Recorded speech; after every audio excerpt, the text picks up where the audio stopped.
gente! Hoje eu tô aqui super feliz, recebendo na minha casa uma presença ilustre, magnânima, incrível, o Murilo, do Muro Pequeno. Oi, oi! Nós não estamos sozinhos, nós temos também uma ilustre presença. Vem cá, Xista. Oi! E a gente teve essa ideia de se encontrar e foi uma coisa muito incrível, eu amei, tô super feliz. E aí a gente falou sobre muitas coisas e vou deixar o Murilo se apresentar e aí a gente vai falar um pouquinho sobre possibilidades de masculinidades e feminilidades e essas polaridades que a gente traz pro nosso dia a dia e que acabam aprisionando a gente, né? Sim, com certeza.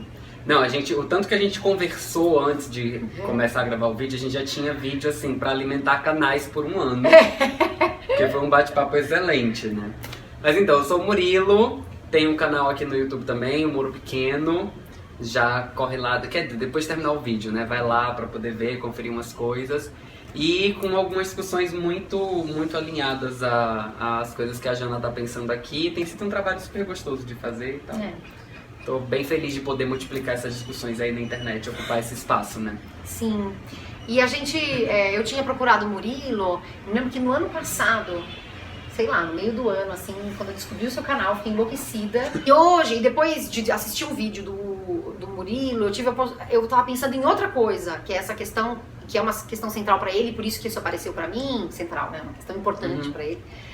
E que é essa ideia da masculinidade, o que é que a gente entende como uma masculinidade, por que a gente entende fala de uma masculinidade e como essa masculinidade ela perpassa a vida de pessoas diversas e como ela pode ter impactos extremamente negativos na nossa vida e opressores, né? E como a gente pode dialogar com esse conceito, não sei se chama isso de conceito, né, de masculinidade, pra gente extrapolar isso e reconhecer essas outras masculinidades, né? Eu gosto muito da discussão que Paul Preciado, que é um teórico queer, ele faz numa palestra que ele deu em Cartagena, que ele disse que as identidades que a gente tem, elas são ficções, e elas são ficções políticas, e ficções políticas vivas, ficções políticas encarnadas, né? Eu acho que essa ideia de ficções políticas encarnadas, ela dá conta de muita coisa, porque as identidades que a gente tem, essa coisa do que é ser homem, essa coisa do que é ser mulher, são construções sociais, né? Sim. Por isso que a ideia de serem ficções são ideias que foram inventadas a respeito do que a gente é e do que a gente pode ser. E essas ideias que foram inventadas, portanto, são ficções, elas são ficções políticas porque elas geram efeitos de poder, né? Geram efeitos desiguais de poder. Que foram legitimadas e estão aí, né? Fortalecidas. Constroem esses efeitos políticos no sentido da política da vida, né? Dos efeitos de poder que isso gera na vida cotidiana da gente. E são ficções políticas vivas e encarnadas porque a gente carrega essas identidades com a gente onde a gente vai, né? Tem um professor meu que diz que ser homem e ser mulher é um trabalho de dedicação exclusiva, que é um trabalho que a gente desempenha 24 horas, a gente não é nem remunerado por ele, pelo contrário. Isso. Genial! É um trabalho de dedicação exclusiva que a gente não recebe salário, pelo contrário, assim, a gente sofre por ter que desempenhar essas identidades, assim. E eu acho que isso tem muito a ver com linguagem, sim. Porque essas ideias de masculino, feminino, de homem, de mulher, são nomes que a gente dá para as nossas identidades, né? Isso fica complicado, por exemplo, quando a gente lida com as identidades não binárias, quando elas surgem, por exemplo, que quando a pessoa diz assim, eu não sou nem homem nem mulher, que nem esse nome, essa palavra homem, nem essa palavra mulher, com os significados que essas palavras carregam historicamente, essas palavras não dão conta de nomear a minha identidade, de dar um nome para a minha identidade, né? E como a gente estava falando na nossa conversa hoje, essas categorias e esses nomes, eles não se modificam no tempo, na velocidade ou no desejo, da maneira como nós gostaríamos, porque a linguagem, ela, embora seja fluida, no sentido de que ela nos acompanha e nós fazemos com ela aí um bocado de coisas, a gente não faz com ela tudo o que quer sempre. Sim. Assim como as palavras, as identidades elas também não têm significados únicos e significados estabilizados e significados que são impossíveis de mudar, né? Óbvio que os nomes que a gente dá para as coisas, esses sentidos, essas construções sociais, elas aprisionam a gente. Mas a gente também precisa começar a fazer, e a gente tem feito, o trabalho de tentar se libertar desses aprisionamentos, dessas construções sociais. Sim. E aí fica complicado porque a gente começa a pensar o desafio de dar outros significados para essas palavras que não são só palavras, mas que são identidades, são existências, são construções sociais, né? Sim. E é daí que eu tenho falado dessa coisa da possibilidade, da necessidade da gente pensar outras masculinidades possíveis.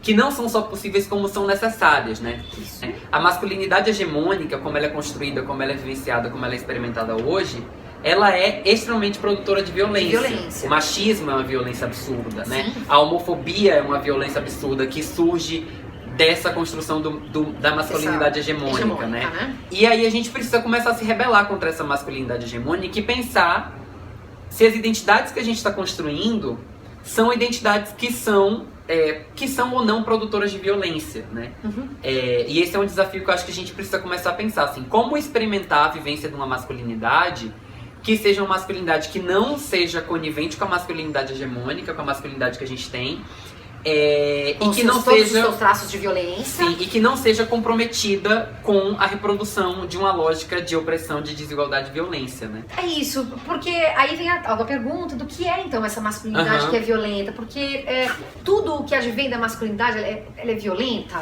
A masculinidade hegemônica que é violenta é aquela masculinidade que não permite o afeto, aquela masculinidade que se sente superior, é aquela masculinidade que naturaliza a cultura do estupro, é aquela masculinidade que acha que o corpo de mulheres e às vezes o corpo de outros homens é um corpo que está à disposição, porque homens gays reproduzem muito esses modelos de masculinidade entre si, Sim. né?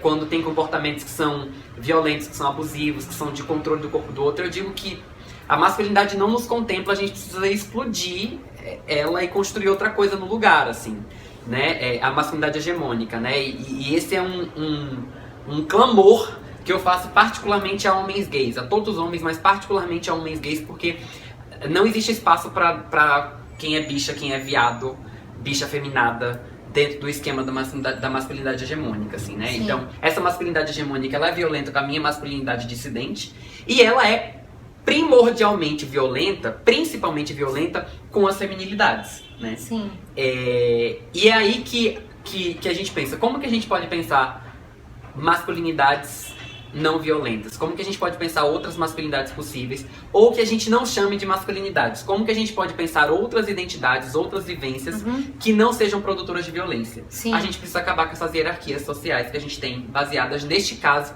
em critérios de gênero, mas baseadas também em critérios de raça, critérios de classe, critérios de, né? E aí, quando você fala dessa masculinidade, tudo que tá fora dessa masculinidade, a sensação que eu tenho, se tá fora dessa masculinidade hegemônica, é necessariamente enquadrada na característica de uma feminilidade, e aí já é ruim. Sim.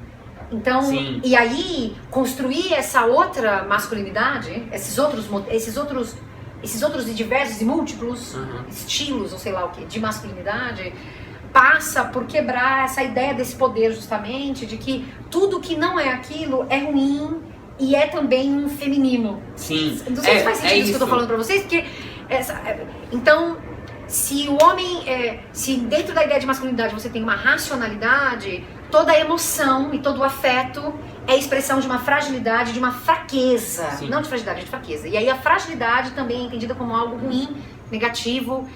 E dentro dessa perspectiva, fica muito foda você pensar esse outro lugar dessas masculinidades, porque tudo aquilo que não tá nessa hegemonia é considerado adverso e absurdo, e negativo, e sem valor, né? Então, portanto, relegado a um outro plano, que é um plano, sei lá de quê, assim.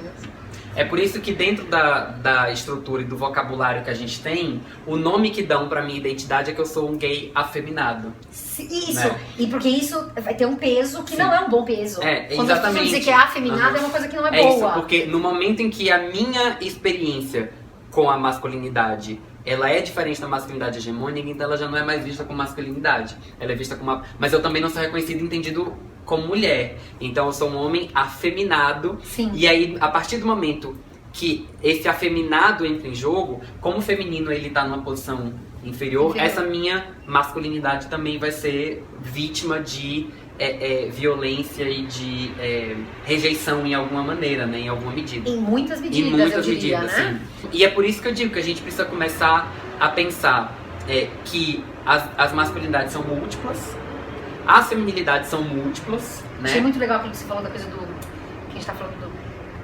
o cis ou trans, que tudo isso é múltiplo. Sim, é múltiplo, né? As pessoas trans não são todas iguais, as pessoas cis não são todas iguais, né? A gente precisa entender que essas identidades, as cisgeneridades, as transgeneridades, as não binaridades, as masculinidades, as feminilidades, todas essas identidades, elas são cheias de potência. É o que eu digo. Cheias de potência. A gente precisa começar a tomar a diversidade e a diferença que nós temos uns entre os outros como ponto de partida das nossas discussões.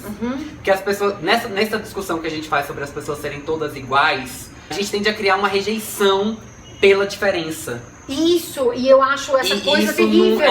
Eu acho isso absolutamente opressor. Absolutamente opressor. Somos todos iguais. Não! E a gente acaba encapsulando as identidades como se ser homem significasse uma coisa só, como ser mulher significasse uma coisa só, e a gente acaba querendo encaixotar as pessoas e violentando as pessoas que não se encaixotam, né? Isso.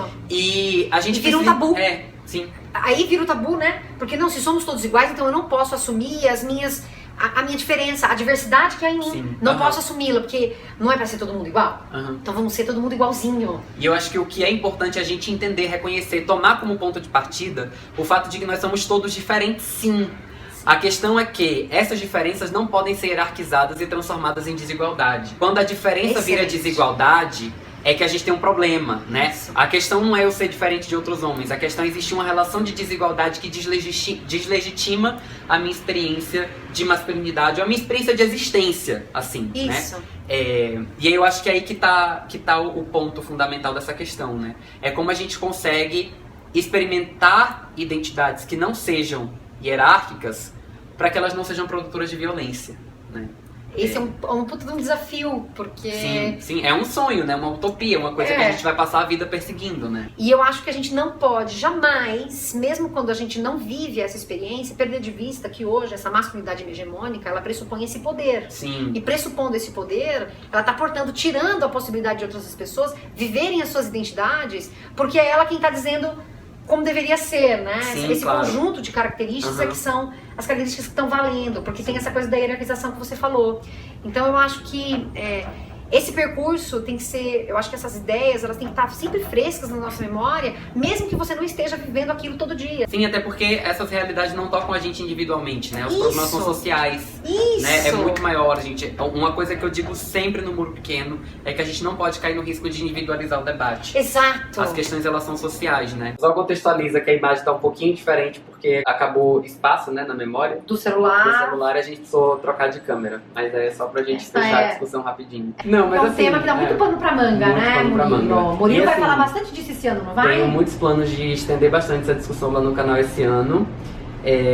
Porque eu acho que o importante é isso, assim, a gente pensar que a gente precisa acabar com identidades normativas, que a gente precisa acabar com a própria norma que sustenta essas identidades, porque toda norma delimita possibilidades, e no momento que você delimita possibilidades, você exclui quem está fora daquilo. Isso. Né? E aí isso gera produção de violência, gera diminuição do valor das vidas, das existências das pessoas e tal.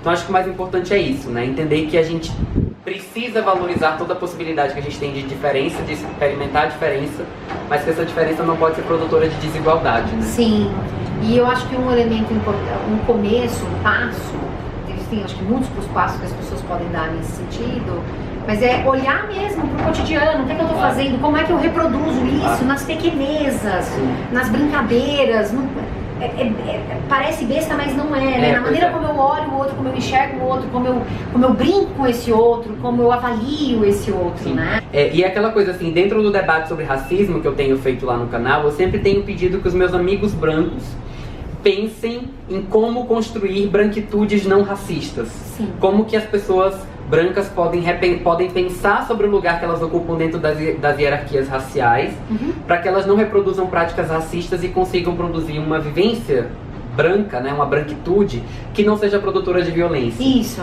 Pra mim, o exercício é muito parecido quando a gente tá falando da questão de gênero, assim. É uma reflexão que eu tenho feito cotidianamente e que eu tenho convidado outras pessoas a fazer. É como que a gente pode experimentar uma masculinidade não machista. Isso. Como que a gente pode pensar... como que a gente pode pensar e tomar consciência dos privilégios que a gente recebe por conta da posição social de homem que a gente ocupa, e como que a gente pode repensar as nossas atitudes para que a gente consiga não contribuir para a reprodução desse sistema que nos colocou numa posição superior, assim, isso. Né? Como que a gente pode abrir mão disso e construir isso que eu estou chamando de outras masculinidades possíveis, que não sejam produtoras de violência, que não sejam reprodutoras das hierarquias de gênero que o machismo constrói, né? Maravilhoso. É um desafio para todo dia, assim. Maravilhoso. Então, um convite aqui para você, homem deste canal. Você que nos assiste. Para você que nos assiste, para você que tá aí. Participa disso, entende? Não acha que isso não tá em você, que isso não faz parte de você, ou porque você acredita que não reproduz e que, portanto, isso já está resolvido. Não é muito maior do que isso, é discutir o que isso, é apontar para o outro, é falar com o outro, falar, veja só, participa dessa conversa. E principalmente, escutar o que as mulheres têm a dizer a respeito das nossas práticas, dos nossos comportamentos, das nossas ideias, dos nossos pensamentos. Não dá pra fazer esse exercício de se repensar sem ouvir o que as mulheres têm a dizer a respeito da violência que nós provocamos contra elas, assim. Isso é um exercício fundamental. E não fazer isso esperando recompensa também, né? Porque, isso, um biscoito. Porque às vezes quer aquela coisa assim de pagar desconstruído, sou pró-feminista pra poder pegar umas minas. Isso. E aí, tipo, o colega, aí tá fazendo tudo errado. Tá tudo errado mesmo. E ouvir sem sentir que o problema é seu. Se aquilo não se aplica a você, que maravilhoso, mas entenda que você não é o único homem do planeta. Existem outros homens no planeta Terra que reproduzem aquilo que você acredita que não reproduz. Então, vamos pensar sobre esses indivíduos, vamos contribuir para que esses indivíduos, que certamente fazem parte do seu meio, do seu ambiente, possam pensar de outra maneira. Então, ajude também a abrir a cabeça dessas outras pessoas, os ouvidos das outras pessoas, né? Vamos falar disso abertamente, sem falar, não, isso não me afeta, não fui eu que fiz, sabe, igual menino pequeno. Nem todo homem é assim. Isso, esse discurso não ajuda. Não ajuda. Porque assim, toda relação humana é uma relação social, necessariamente. A gente não escapa da sociedade em que a gente foi formado.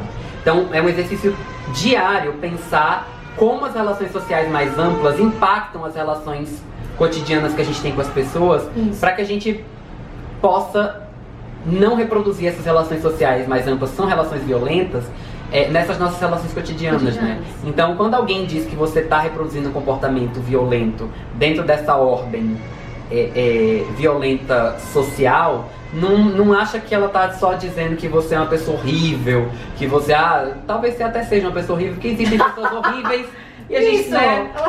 Mas não, às vezes você tá só reproduzindo o comportamento de uma estrutura social que tá comparecendo ali naquela tua relação e tem um comportamento que precisa repensar. Coisa mais normal do mundo, todo mundo precisa repensar, todo mundo pode melhorar, né? É um exercício que a gente... terapia. Sim, é um exercício que a gente precisa fazer todo dia. Muito bem. Ai, que bom tá aqui, adorei. Obrigada mesmo. Eu que agradeço pelo espaço, pelo convite, por multiplicar esses debates. E é isso aí, a gente segue junto. Espero que vocês tenham gostado. Se vocês ainda não conhecem o canal do Murilo, que eu acho difícil, vocês precisam ir lá conhecer. É um muro pequeno. Vou deixar o link aqui embaixo. Já viram aqui pela tela. Pra mim foi um prazer ter o Murilo, é uma coincidência enorme, temos um amigo em comum. Sim. E é uma alegria pra mim, finalmente, ter tido a oportunidade de conhecer o Murilo e vir aqui em casa. Xisto aqui nos acompanhando, Xisto! Muito obrigada! Backstage dessa gravação no meu canal. É verdade! Ótimo! Vamos pro canal do Xisto, ver o backstage desses canais aqui. Maravilhoso! Um beijo, obrigada! E obrigada! Beijo grande pra todo mundo, a gente se vê por aí.